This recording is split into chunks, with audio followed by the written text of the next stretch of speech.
Okay, so in our previous lecture we have loaded the jQuery. Now we will understand how to use this jQuery and get elements. Basically, we'll try to understand what all we can do with jQuery. Okay, and how to do it. So both of them we'll be covering in this lecture. Okay, so let's first try to understand what all we can do with jQuery. Okay, so we can get the element. Basically I have written it as read, but we can get any HTML element using jQuery, and we'll be able to update it. What do we mean by update? Right, we can update any of the attributes, like for example if there is any anchor tag. Okay, so let's write here some anchor tag, right? So this is the anchor tag and we have the href. Okay, and href is this one, hash for now, and then I'll say to be changed. Okay, so any of these attributes like href, right, these can be changed using jQuery. Okay, and also this text, right, that also can be changed using jQuery. And also if we want to update any of the styles to this anchor tag, that also can be done. Okay, so any of the updates to the element, when we mean by updates, either it could be the update to the href or it could be the update to the to this text. So these changes can be done. Okay, we can also create some new elements. Here it is not existing, it is not coded by the HTML coder, but we can create these elements dynamically using jQuery. Okay, and we can also dynamically delete the elements. So all these processes internally will happen through the document object model, which we have discussed in earlier. So it basically stores the entire structure of the HTML elements in the document object, and internally the jQuery will use the document object to either add or delete or do any of the modifications to these elements. Okay, but before doing all this, we should first understand how to get an element. Okay, so that is what we are going to understand now. Okay, so how to get an element? So there are three ways of getting an element. Okay, so there is a strange syntax for jQuery, something like this. It starts with dollar and then brackets. Okay, so let's imagine this dollar to be a function name. Okay, so every function has a name, and here the function name is dollar, let us suppose. Then this is the function opening and closing, and in between whatever is there is the argument, let us suppose.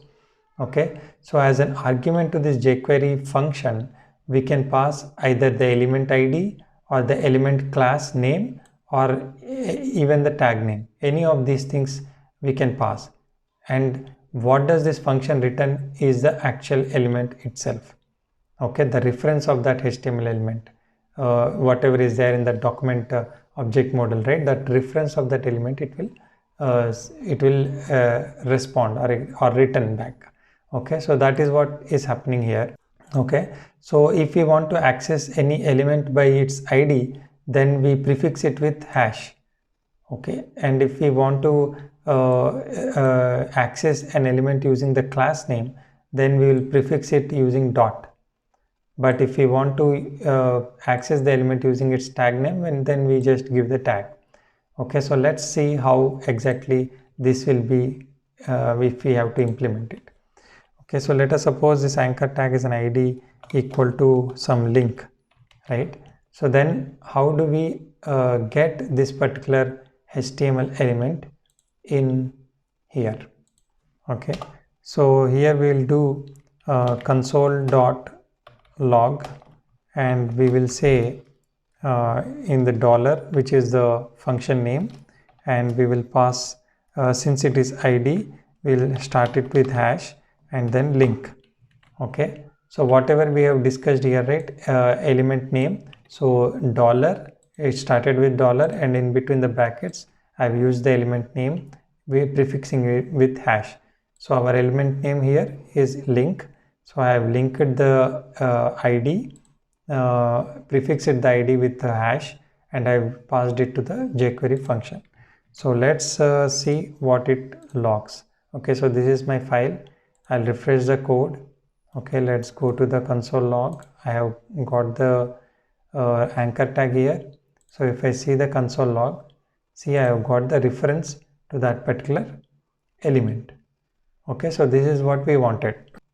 So since we have the ID here on this particular element, so I have accessed this element using the ID.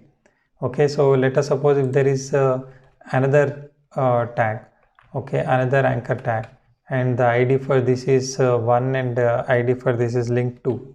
Okay, so then if I have to, so now I just have used the link here, okay, which doesn't exist. Now let's see what happens.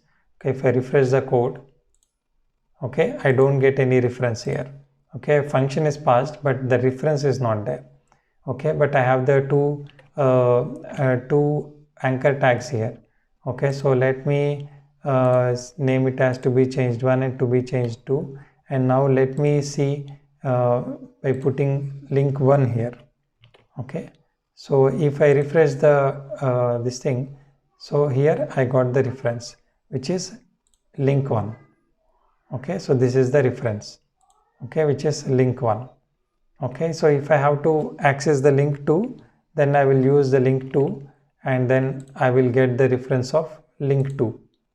Okay, so this is how we will access it by using ID. Okay, so let us suppose what to do if we have to access using class. Okay, let us suppose this is link class, and let us say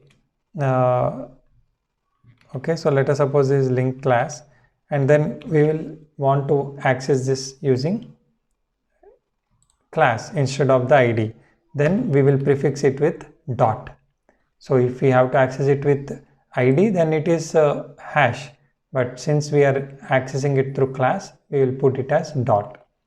Okay, so now let's see what will it console log. Okay, if I refresh, then if I go here, then I got the reference of link 1, because link 1 has the reference to the class. Okay, link class reference is there only for the link 1. So what if the other anchor tag also has the same class? What happens then? Okay, so now we have two anchor tags, two of them has the same class name. Okay, so now let's see what will happen. Okay, and we are accessing it with class. Okay, so now I am refreshing. So now you see I got two of them. I got the reference to 1 and 2. This is an array. Okay, so this is an array. In the first element I have the reference to the first element, and in the second array element I have the access to the anchor element. Okay, so this is how it will work. Okay, so now let us see if we have to, instead of accessing, so we have seen two types of accessing, right? One is with ID and one is with class name. So how do we access it if we have to access with tag name, right? So instead of this dot link class, we will just put A, because anchor is our A is our tag name, right? So we will use this name directly here. Okay, now let's see what will it console log. Okay, so if you see here again, it has given the reference to again the two of the links, because both of them are anchor tags. Okay, so this is how we will access the HTML elements using jQuery. This is the read part.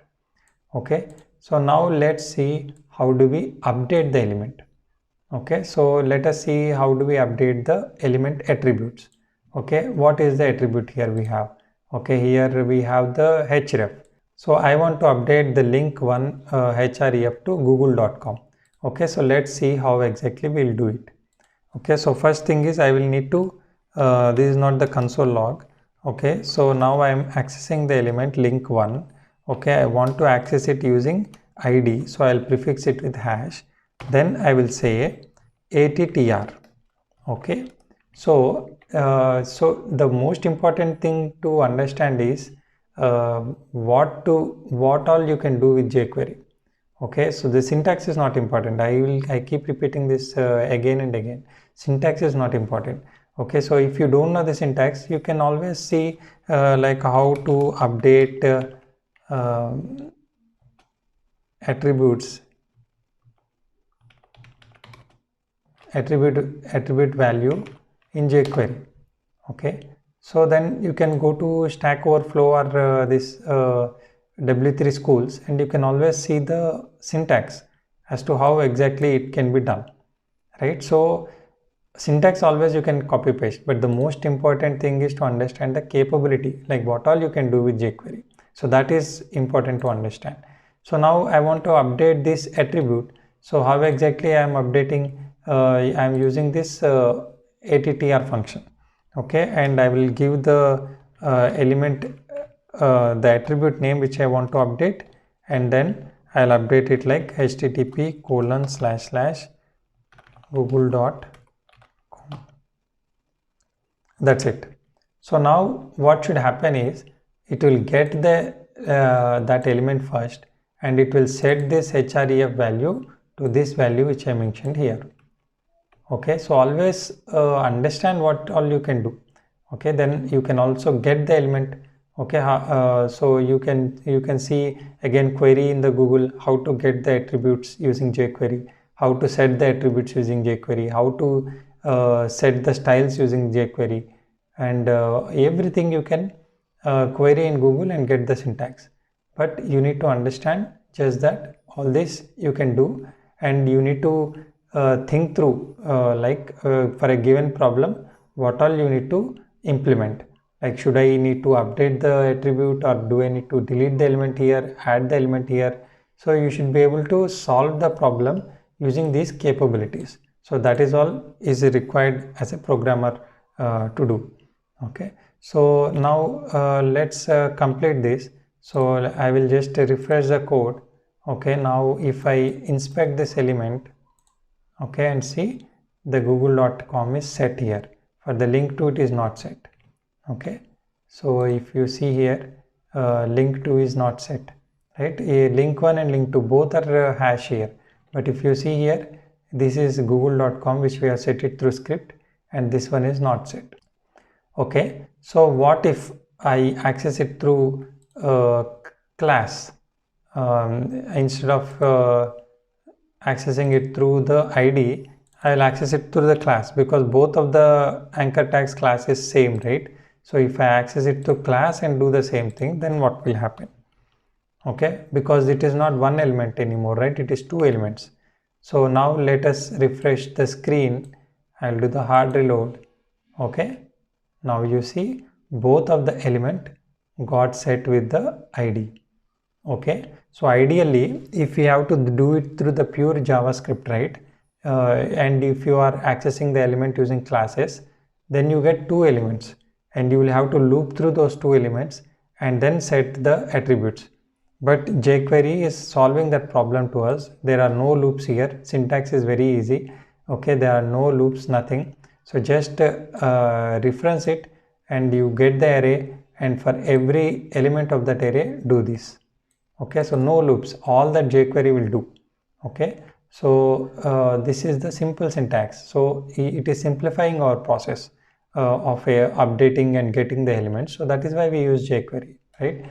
Okay, so this is all about how to access the jQuery.